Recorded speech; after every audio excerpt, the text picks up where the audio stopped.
నమస్కారం, welcome to Suman TV. Temple tour with Geethanjali కార్యక్రమానికి స్వాగతం. హరిహర సుతన్ ఆనంద చిత్తన్ అయ్యన్ అయ్యప్ప స్వామి. ఓం శ్రీ స్వామియే శరణమయ్యప్ప. కార్తీక మాసం వచ్చిందంటే చాలు ఎంతో మంది అయ్యప్ప స్వామి భక్తులు మండల దీక్ష తీసుకుని ఇరుముడి కట్టుకుని కేరళ శబరిమలలో ఉన్నటువంటి ఆ అయ్యప్ప స్వామిని దర్శించుకునేందుకు వెళుతూ ఉంటారు.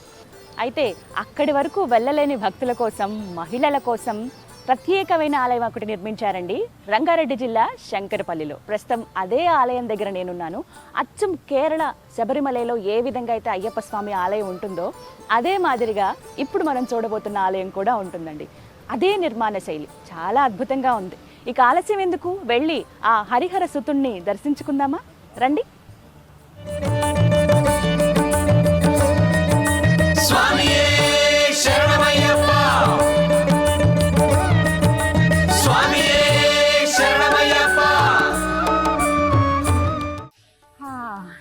ఎప్పుడెప్పుడు చూద్దామా అని ఉంది అసలు నాకైతే. పైన ఆలయం చాలా బాగుంటుందని చెప్పారు, వెళ్దాం మనం. ఇలా మనం ఫస్ట్ ఇలా లోపలికి రాగానేనండి, ఇది చాలా పెద్ద విస్తీర్ణం. ఆలయం అంతా కూడా 1 ఎకరం స్థలం అండి ఇది. ఇప్పుడు ఇంకా కార్తీక మాసం వస్తుంది కదా, అంతా సిద్ధం చేస్తూ ఉన్నారు, పనులన్నీ కూడా జరుగుతూ ఉన్నాయి. ఇక్కడ రాసింది శ్రీ అయ్యప్ప స్వామివారి దేవస్థానం శంకరపల్లి, శ్రీ శ్రీ శ్రీ విగ్రహ ప్రతిష్టాపన ప్రథమ వార్షికోత్సవం. అంటే ఆలయ నిర్మాణం అనేది దగ్గర కొన్ని సంవత్సరాలు పట్టిందటండి. అయితే విగ్రహ ప్రతిష్టాపన అయ్యి సంవత్సరం గడిచింది, ప్రథమ వార్షికోత్సవం కూడా ముగిసింది. దానికి ఈ విధంగా ఒక ఫ్లెక్సీ ఏర్పాటు చేశారు. అయితే ఇక్కడ చూస్తున్నారా, పడిమెట్లు ఇవే కదా ప్రత్యేకం అయ్యప్ప స్వామి వారికి. 18 మెట్లు. అయితే కేవలం మాల వేసుకున్న వాళ్ళు, ఎవరైతే మండలం రోజుల పాటు అయ్యప్ప స్వామి దీక్ష తీసుకుంటారో వారికి మాత్రమే ఇటువైపుగా ఇలా వెళ్ళే అవకాశం ఉంటుందండి. సాధారణ భక్తులు కానీ ఎవ్వరికి ఉండదు. ఇరుముడి తల మీద పెట్టుకుని అలా వెళ్తారు కదా స్వామిని, ఇంకా వారే సాక్షాత్ అయ్యప్ప స్వామి కింద లెక్క అనమాట. అందుకే వేరే వాళ్ళు ఎవరు కూడా అక్కడ అసలు పాదం మోపకూడదు. అందుకని ఇలా మనకి క్లోజ్ చేసేస్తారు. ఎక్కడైనా మనం చూస్తాము. ఇక్కడ కూడా ఎంతో భక్తి శ్రద్ధలతో, నియమ నిష్ఠలతోటి ఇక్కడ విగ్రహ ప్రతిష్టాపన అనేది జరిగింది. అంతే శక్తి కూడా ఇక్కడ ఉంది. మనం ఎప్పుడు అవి గౌరవించాలి కాబట్టి ఆ సాంప్రదాయాన్ని. అదేవిధంగా ఇక్కడ కేవలం ఎవరైతే ఇరుముడి పట్టుకుని వెళ్తారో స్వామి దగ్గరికి వాళ్ళకి మాత్రమే అనుమతి ఉంటుందన్నమాట. ఇక పడిమెట్లు ఇలా ఉండగా రెండు వైపులా చిన్న చిన్న ఉపాలయాలు మనల్ని ఎంతో ఆకట్టుకుంటాయండి. సాధారణంగా మనం ఏమనుకుంటాము, వినాయకుడిని ముందుగా దర్శించుకుంటాం కదా, అలా ఏమో అనుకుంటాం. కానీ ఇవి ప్రత్యేకమైన ఆలయాలు. చూద్దాం రండి. శ్రీ కడుత్తన్ ఈయన పేరు. ఇక్కడ ఒక చిన్న ఉపాలయం నిర్మించారు వీరికి. మనకి పడిమెట్లకి, మనం ఇలా పడిమెట్ల వైపు నుంచి ఉంటే ఎడం వైపుగా మనకి శ్రీ కడుత్తన్ వారు కనపడతారండి. ఇక్కడ ఈయన విగ్రహం ఉంటుంది. అలా అటువైపు కూడా చూద్దాం రండి. ఇక కుడివైపుగా ఉన్నటువంటి ఉపాలయంలో ఇక్కడ ఇద్దరండి, శ్రీ కరుత్తమ్మన్, శ్రీ కరుత్తన్, వీరిద్దరి విగ్రహాలు కూడా మనకి ఇక్కడ కనిపిస్తాయి. విశేషం ఏంటో చెప్పనా, వీరిద్దరు ఎక్కడైతే శబరిమలలో ముందుగా ఆలయం నిర్మించారో, పందలరాజు ఏదైతే ఆలయం నిర్మించారో అయ్యప్ప స్వామి వారిది, ఆ ఆలయానికి రక్షణగా ఉండేవారట. అసలు ఫస్ట్ పూజలు చేసింది కూడా అయ్యప్ప స్వామికి వీరే అని చెప్తారు. ఎప్పుడైతే అయ్యప్ప స్వామి వారి బాణం వేసి నేను అక్కడ వెలుస్తానని చెప్పి విగ్రహ రూపంలో ఆయన అక్కడ వెలిసారో, అక్కడ గుడి నిర్మాణం జరగటం కానీ, రాజుగారు నిర్మించిన తర్వాత అక్కడ ఎవరో ఒకరు ఉండాలి కదా, మొత్తం అడవి ప్రాంతం కదా అదంతా, అక్కడ ఉండేది వీళ్ళే ఉండి రక్షణగా ఉండి మొట్టమొదట పూజలు చేసింది వీరే అనమాట. అందుకు గుర్తుగా ఇక్కడ అక్కడ మనకి శబరిమలలో కూడా ఈ విధంగానే ఉంటుంది. ఇక్కడ కూడా ఇది కూడా నమూనా ఆలయం కదా, అందుకే స్వామి ఎక్కడ ఉంటే వాళ్ళు అక్కడ ఉండాలిగా, ముందు పూజించిన వాళ్ళు. అందుకే మనం ఆలయం పైకి వెళ్ళాలి, వెళ్ళకుండా ముందే ఇలా వీరిని దర్శనం చేసుకోవాలన్నమాట. ఇక దర్శనానికి వెళ్ళిపోవటమే. అయితే ఆలయం పై అంతస్తులో ఉంటుందండి. పైన కూడా కొన్ని ఉపాలయాలు ఉంటాయి. అవన్నీ దర్శించుకొని ఆ మణికంఠుడి దర్శనం చేసుకుందామా? పదండి వెళ్దాం. ఓం శ్రీ స్వామియే శరణమయ్యప్ప.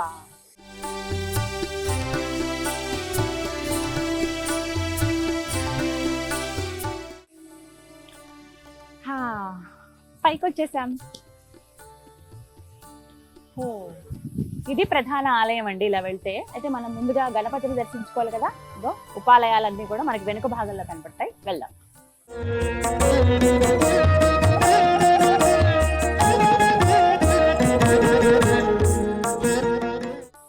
భలే ఉందండి ఆలయం అయితే. నేనైతే శబరిమల వెళ్ళలేదు, అవకాశం రాలేదు చిన్నప్పుడు, కానీ జీవితంలో ఒక్కసారైనా చూడాలి అలాంటి ఆలయాలు అని అనిపిస్తుంది.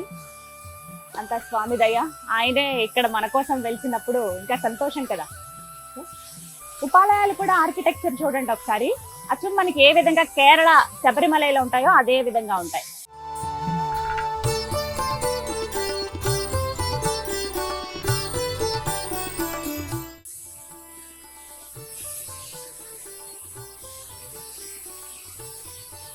మహేశ్వర వక్రతుండ మహాకాయ సూర్యకోటి సమప్రభ నిర్విఘ్నం కురుమేదే సర్వకార్యేషు సర్వదా.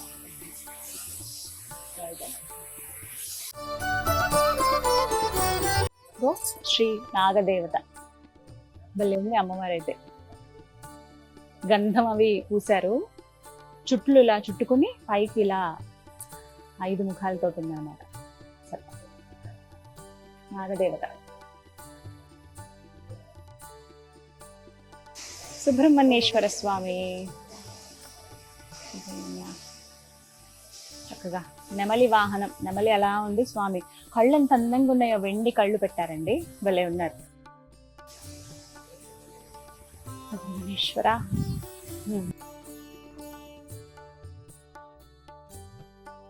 శ్రీ మాళికా పురోత్తమ అమ్మవారండి. ఎంత ముద్దుగా ఉన్నారు చూడండి. ముఖానికి మాత్రమే పసుపు రాశారు, ఇంత పెద్ద కళ్ళు, చిన్నగా నవ్వుతూ కూర్చున్నారు. అలాగా 2 చేతులు ఇలా ఉన్నాయి, మన 4 చేతులతో కనపడతారు. ఆ శంకుశాలు పట్టుకొని 2 చేతులు ఇలా ఒక అభయం ఇస్తూ ఇలా ఆవిడ పాదాల శరణం.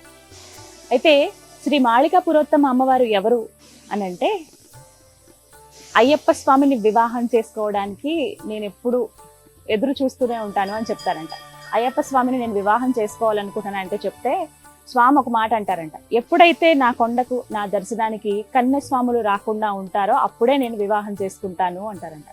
కానీ అది ఇప్పుడు చూస్తున్నాం కదా, ఎంతమంది భక్తులు మాల వేసుకుంటారు. మొదటిసారి మాల వేసుకునే వాళ్ళు వస్తున్నంత కాలం అది జరగదు అని చెప్తే, అయితే నేను ఎంత కాలమైనా ఎదురు చూస్తూనే ఉంటాను మీకోసం స్వామి అని చెప్పి అమ్మవారు అలా ఆ స్వామి కోసం ఎదురు చూస్తూనే ఉంటారట. ఎవరైతే అయ్యప్ప స్వామి భక్తులు ఉంటారో స్వామితో పాటుగా మాళికా పురోత్తమ అమ్మవారికి కూడా దర్శనం చేసుకుని పూజలు చేస్తూ ఉంటారండి. అందుకే శబరిమల వెళ్ళినప్పుడు కూడా ఒక బాణం ఉంటుంది కదా, ఆ బాణం గుర్తు అలా అక్కడ గుచ్చి వెళ్తారు. ఆవిడ ప్రతి సంవత్సరం వస్తూ ఉంటారంట. స్వామి ఈసారి ఎవరు రాలేదేమో, ఇక ఆ అయ్యప్ప స్వామి నేను వివాహం చేసుకోవచ్చని. వచ్చినప్పుడల్లా ఆ బాణం గుర్తు ఏదైతే ఉంటుందో అది కనపడగానే ఆ బాణాలు ఈసారి కూడా వచ్చారు, నాకు అదృష్టం లేదని వెనుదిరిగి వెళ్ళిపోతూ ఉంటుందట. కానీ ఎన్నేళ్ళైనా నేను ఎదురు చూస్తానని చెప్పిందట అయ్యప్ప స్వామి కోసం. అందుకే ఆవిడని ఇక్కడ మనం బుజ్జి రూపంలో చూస్తాం, చిరుమందహాసంతో స్వామి కోసం ఎదురు చూస్తూ అలా భక్తిపూర్వకంగా అలా కనపడతారు ఇక్కడ మాళికా పురోత్తమ అమ్మవారు.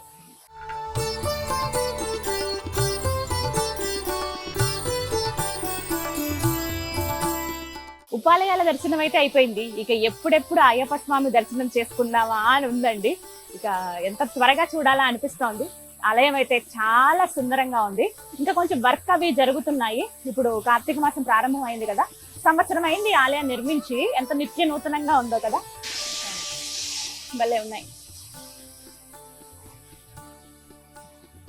దర్శనం అంటే ముందుగా మనం ధ్వజస్తంభానికి నమస్కరించుకుని వెళ్ళాలి. ఈ కన్స్ట్రక్షన్స్ ఇవన్నీ కూడా ఇప్పుడు జరుగుతున్నాయి. ఇక్కడ నుంచి మనం దండం పెట్టుకుని ఈ లోపలికి అలా వెళ్ళొచ్చు.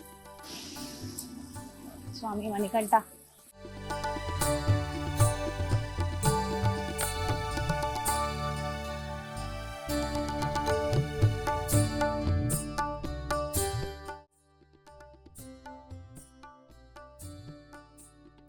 ఇక ప్రధాన ఆలయం వైపు వెళ్లే దారి ఇటండి. ఇక్కడ నుంచి అలా నడుచుకుంటూ వెళ్ళాలి. 2 పెద్ద పెద్ద తలుపులు అలా తెరిచి ఉంటాయి, మనకి స్వాగతం పలుకుతాయి స్వామి దగ్గరికి వెళ్ళేందుకు.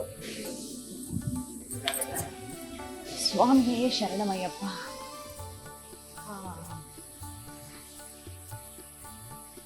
భలే ఉంది ఆలయ నిర్మాణం అంతా కూడా. ఇక్కడ కూడా చాలా ప్రత్యేకంగా కనిపిస్తూ ఉంటుంది అనమాట. ఇక్కడ ఒక విశేషం ఏంటో చెప్పిన, ఒక మనకి అయ్యప్ప స్వామి వారి అష్టోత్తర శతనామావళి, మనకు ఆ నామాలు తెలియకపోవచ్చు, కాసేపు ఇక్కడ కూర్చుని ఆ నామాలను అలా చదువుకుంటూ స్మరించుకోవచ్చు అండి. అలాగే ఆ స్వామిని ఇక్కడి నుంచే చూడొచ్చు. ఇంకా దగ్గరికి వెళ్ళి చూసి దర్శనం చేసుకుంటాను నేను. అయితే మూలమూర్తుల్ని మనం ఎప్పుడు ఫోటో తీయటం కానీ వీడియో తీయటం కానీ చెయ్యం కాబట్టి అది మనం గౌరవిస్తూ నేను దర్శనం చేసుకుని స్వామి ఎలా ఉన్నారో నా అనుభవం చెప్తాను.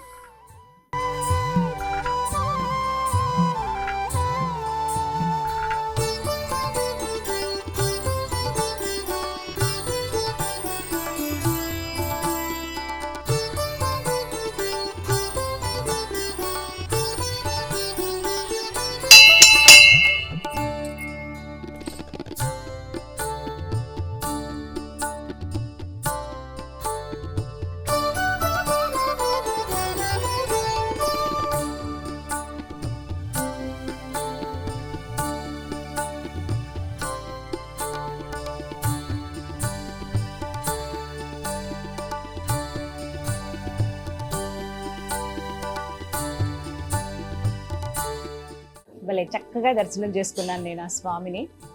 ఎంత బాగుందండి ఆలయం, అసలు భలే ప్రశాంతంగా. రోడ్ సైడ్కే ఉంది, రంగారెడ్డి శంకరపల్లి అండి. హైదరాబాద్ నుంచి మనం శంకరపల్లి వెళ్తున్న రోడ్, మెయిన్ రోడ్ ఇది. జస్ట్ సైడ్కి మీకు కనిపిస్తుంది, ఎవరిని అడిగినా చెప్తారు. ఈ మధ్య బాగా ప్రసిద్ధి చెందింది. ఆలయం నిర్మించి సంవత్సరం అయింది, కానీ లోపలికి వచ్చాక ఎంత ప్రశాంతంగా ఉందో. అలా ఉపాలయాలన్నీ చూసుకుని స్వామి దగ్గరికి వెళ్తే ఎక్కడ లేని ప్రశాంతత అంతా వచ్చిందని అనిపించిందండి. ఎంత బాగున్నారంటే అయ్యప్ప స్వామి, భలే ముద్దుగా కనపడ్డారు నాకు. ఇంత బుగ్గలు బుజ్జిగా, చిన్నపిల్లలు ఎలా కూర్చుంటారు చక్కగా స్నానం చేసి అలంకరించి కూర్చోబెడతారు కదా ఇంట్లో, అలా ఉంటే ఎలా ముద్దుగా కనబడతారో అంత బాగున్నారనమాట. పంచలోహాలతో ఉంటుంది స్వామి విగ్రహం ఇక్కడ. అంటే నేను కనుక్కున్నది, నేను శబరిమల వెళ్ళలేదు, అక్కడ చూసిన భక్తులు చెప్పారు ఏంటంటే చిన్నగా ఉంటుంది విగ్రహం అయ్యప్ప స్వామిది అన్నారు. ఇక్కడ కొంచెం పెద్దగా మనకు కనిపిస్తుంది. భలే ముద్దుగా ఉన్నారు స్వామి. ఇందులో మొత్తం పంచలోహ విగ్రహం, 3 కేజీల వెండి, అలాగే 3 కేజీల బంగారం కూడా కలిసింది అందులో. అలా మిగతా లోహాలన్నీ కలుపుకుని మొత్తం పంచలోహాలతోటి అయ్యప్ప స్వామి విగ్రహాన్ని తయారు చేయించారండి. ఎంత అంటే అలంకరణ కూడా చాలా సింపుల్ గా ఉంటుంది. వారికి పంచ ఒకటి ఇలా కట్టారంతే. మూలమూర్తి, అలాగే ఉత్సవమూర్తి, మిగతా పూజలన్నీ చేసేటువంటి మూర్తి ఇంకొక ఆయన ఉన్నారు. ఆయన కొంచెం కిందగా మనకు కనపడతారు. ఇంకా ఏమీ ఉండవు, చాలా రిలాక్స్డ్ గా గదంతా ఆయనకి మాత్రమే అన్నట్లుగా. సైడ్ కి దీపారాధన చేయటం కానీ ఇవన్నీ చూస్తాం మనం. ఇక్కడి నుంచే ఒక తలుపు దగ్గర మనం ఒక 5-6 అడుగులు వెనక నుంచి మనం దర్శనం చేసుకోవచ్చు. చాలా చక్కగా వస్తూనే ఉన్నారు భక్తులైతే. మంచి అనుభూతి అండి ఇక్కడికి వచ్చి చూడటం కానీ స్వామిని దర్శించుకోవటం అనేది. వీరైతే తప్పకుండా రండి శంకరపల్లిలో ఉన్నటువంటి ఈ అయ్యప్ప స్వామి వారి దేవాలయానికి.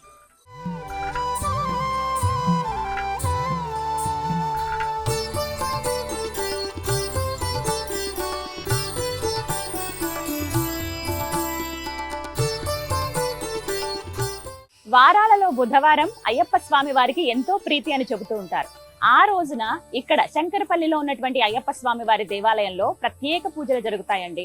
ఉదయం 10 గంటల నుంచి మధ్యాహ్నం 12 గంటల వరకు కూడా భజన కార్యక్రమం ఉంటుంది. 12 తర్వాత ఎంతమంది భక్తులు వచ్చినా సరే వారికి అన్నప్రసాదం అనేది ఉంటుందండి. మీరు ఎప్పుడైనా బుధవారం సమయంలో ఇటువైపుగా వస్తే ఖచ్చితంగా రండి, స్వామివారి భజనలో పాల్గొనండి, అలాగే స్వామివారి అన్నప్రసాదం కూడా స్వీకరించండి.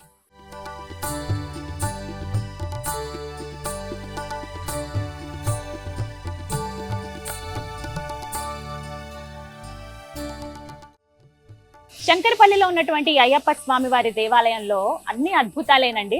చుట్టూ ఉన్నటువంటి ఉపాలయాలు కానీ, అలాగే ఆ అయ్యప్ప స్వామి విగ్రహం కానీ ఎన్నో ప్రత్యేకతలు ఉన్నాయి. స్వామివారి విశిష్టత గురించి అయ్యగారి మాటల్లో విని తెలుసుకుందాం. ఎప్పుడండి నిర్మాణం జరగటం, ఈ ఆలయ విశేషాలు చెప్పండి. అంగరంగ వైభవంగా శబరిమలలో ఎలాగైతే దేవాలయాన్ని నిర్మించినారో అలాగే ఈ యొక్క దేవాలయాన్ని చాలా కష్టంతో నిర్మించడం జరిగింది, భక్తి శ్రద్ధలతో. ఈ యొక్క ప్రతిష్టాపన శంకుస్థాపన జరిగి 2010లో శంకుస్థాపన అయ్యి ఈ ఆలయం యొక్క ప్రతిష్టాపన 2023 జూన్ 1న అంగరంగ వైభవంగా ఈ యొక్క ప్రతిష్టాపన చేయడం జరిగినది. ఈ యొక్క ఆలయానికి ఉన్న విశేషము ఏమిటంటే దాదాపు ఈ యొక్క ఆలయాన్ని 5 రోజుల పాటు ప్రతిష్టాపన చేసి 44 మంది యొక్క వేదమూర్తులతో ఈ యొక్క ప్రతిష్టాపన చేయడం జరిగినది. అందుకే స్వామివారి యొక్క ఇక్కడ విశేషం ఏమిటంటే ఎవరైతే భక్తులు వచ్చి ఈ యొక్క దేవాలయాన్ని దర్శనం చేసుకొని కోరుకున్న కోరికలు నెరవేర్చుకుంటారో 41 రోజులో ఆ యొక్క కోరిక నెరవేరుతుంది. నెరవేరిన వెంటనే 108 ప్రదక్షిణాలు చేయడము చాలా విశేషము ఈ యొక్క దేవాలయంలో. కావున ఈ యొక్క దేవాలయం యొక్క మహా అద్భుతమైన విషయము ఏమిటంటే 44 మంది చేత ఈ యొక్క దేవాలయాన్ని ప్రతిష్ఠించడము ఇదే మొదటిసారి ఈ యొక్క తెలంగాణలో. ఎందుకు అనంటే ఎక్కడనైనా కానీ యథావిధిగా ఒక బ్రాహ్మణుడు దొరికితే ఇంకొక బ్రాహ్మణుడు మంత్రాలు రాని వాళ్ళు దొరకవచ్చు. కానీ 44 మంది ఋగ్వేదం, యజుర్వేదం, సామవేదం, అథర్వణ వేదం 4 వేదాలు నేర్చుకున్నటువంటి బ్రాహ్మణులు దొరికి అంగరంగ వైభవంగా 5 రోజుల ఈ ప్రతిష్టాపన కార్యక్రమం అనేది జరిగింది. మొన్న జూన్ నాడు యథావిధిగా ప్రథమ వార్షికోత్సవం విజయవంతంగా కూడా చేయడం జరిగినది. కావున ఈ యొక్క దేవాలయానికి భక్తులందరూ కూడా అధిక సంఖ్యలోనే వస్తూ ఉంటారు. సంవత్సరం పూర్తయింది, స్వామివారి ప్రతిభ కూడా అలా వెలుగుతూనే ఉంది, చాలా మందికి తెలిసిందండి. అందులోనూ కేరళలో అక్కడ దాకా వెళ్ళి చూడలేని వాళ్ళు అలాంటి వాళ్ళు చాలా మంది ఉన్నారు. అలాంటి వాళ్ళకి ఇది ఒక గొప్ప అవకాశం. అవునమ్మా. ప్రత్యేకమైన రోజులు ఏమిటండి ఇక్కడ? ప్రత్యేకమైన రోజులు బుధవారం ఒకటే నాడమ్మ. బుధవారం నాడు ఉదయం స్వామివారికి 6 గంటలకు మహాపంచామృత అభిషేకము, అలాగే వచ్చినటువంటి భక్తులందరికీ కూడా అర్చనలు, హారతులు. అదే విధంగా 10 గంటలకు భజన కార్యక్రమం స్వామివారికి మొదలవుతుంది. 10 నుంచి 12 గంటల వరకు భజన కార్యక్రమం. 12 నుంచి 1:30, 2 గంటల వరకు ఎంత మంది వస్తే అంతమందికి అన్నదాన కార్యక్రమం నిర్మించడం కూడా జరిగింది.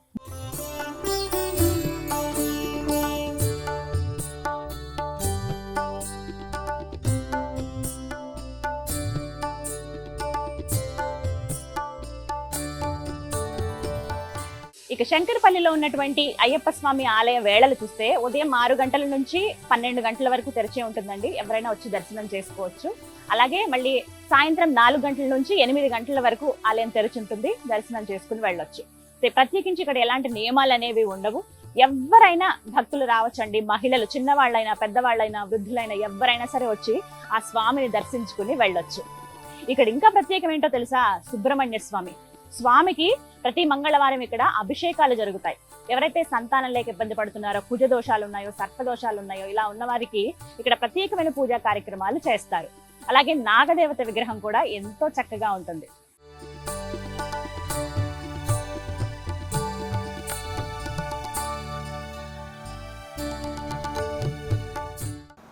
ఈ దేవస్థానాన్ని ఊర్లో భక్తులందరూ కలిసి 2010 సంవత్సరంలో అంకురార్పణ చేసుకొని నేటికి అంటే 1/6/23 నాడు విగ్రహ ప్రతిష్ఠ చేసుకోవడం జరిగింది. ఈ మధ్యకాలంలో ఈ మందిరాన్ని వివిధ దశల్లో నిర్మిస్తూ నాటికి నేటికి ఈ మార్పుతో ఈ దేవస్థానాన్ని ఇంత అద్భుతంగా నిర్మించుకోవడం జరిగింది. ఈ మందిరము సుమారు కోట్ల రూపాయలలో భారీ బడ్జెట్తో వ్యయంతో నిర్మించడం జరిగింది.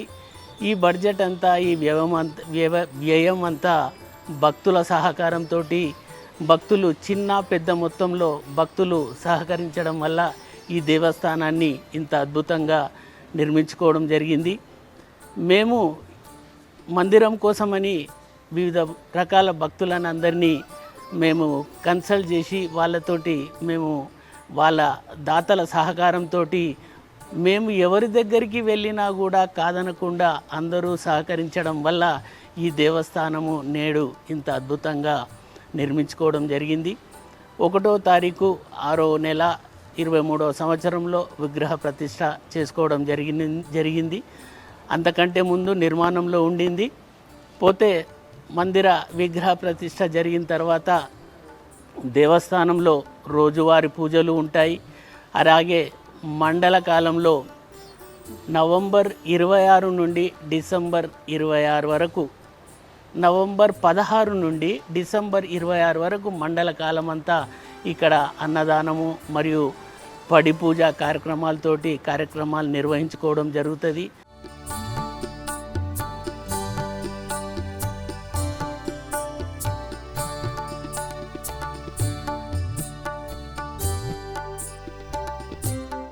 రంగారెడ్డి జిల్లా శంకరపల్లిలో ఉన్నటువంటి ఈ అయ్యప్ప స్వామి దేవాలయం చాలా సుందరంగా ఉంటుందండి. 1 ఎకరం స్థలం విస్తీర్ణంలో ఉంటుంది ఈ ఆలయం.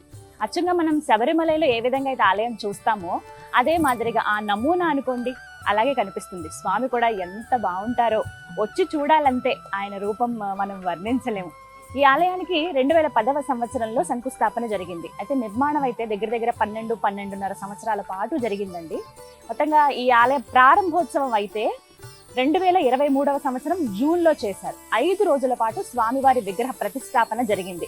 శబరిమలలో ఆలయంలో ఉన్నటువంటి స్వామి కొంచెం చిన్నగా కనబడతారు. ఇక్కడ కొద్దిగా ఒక 2-3 ఇంచులు పెద్దగా కనబడుతుంది విగ్రహం మనకి. అక్కడ చూసిన అనుభవం ఉన్న వాళ్ళకైతే ఇక్కడికి వచ్చినప్పుడు వాళ్ళు వెంటనే కనుక్కోగలుగుతారు. అంటే ఆ స్వామిలో ఉన్నటువంటి ఆ కళ అయితే ఇక్కడ ఇంకా చాలా చాలా బాగుంటుంది. అద్భుతంగా ఉన్నారు స్వామి. నిజంగా అలా కూర్చుని ఉన్నారా అయ్యప్ప అన్నట్టుగా అనిపిస్తుంది అనమాట. ప్రతినిత్యం ఎంతో మంది భక్తులు, అయ్యప్ప భక్తులు వచ్చి దర్శనం చేసుకుంటారు. ఇక ఈ ఆలయం అయితేనండి దగ్గర మొత్తం ఈ ఆర్కిటెక్చర్ అంతా చూసారు కదా, తమిళనాడుకు చెందినటువంటి ఒక శిల్పి వారి నిర్మాణంలోనే ఇదంతా జరిగిందనమాట. వారి ఆధ్వర్యంలో నిర్మించారు.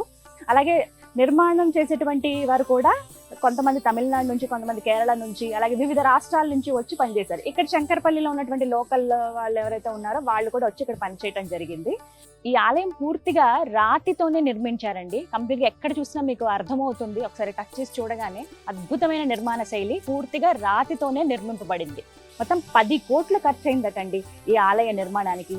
ఫ్రెండ్స్ ఎవరైతే ఉన్నారో, కొన్ని సంవత్సరాలుగా స్వామి మాల వేసుకుంటున్న వాళ్ళు నిర్ణయం తీసుకుని మనం అయ్యప్ప స్వామి ఆలయం నిర్మిద్దాము అని సంకల్పించుకొని కొంతమంది గ్రూప్ ఆఫ్ ఫ్రెండ్స్ కలిసి ఈ ఆలయాన్ని నిర్మించారు.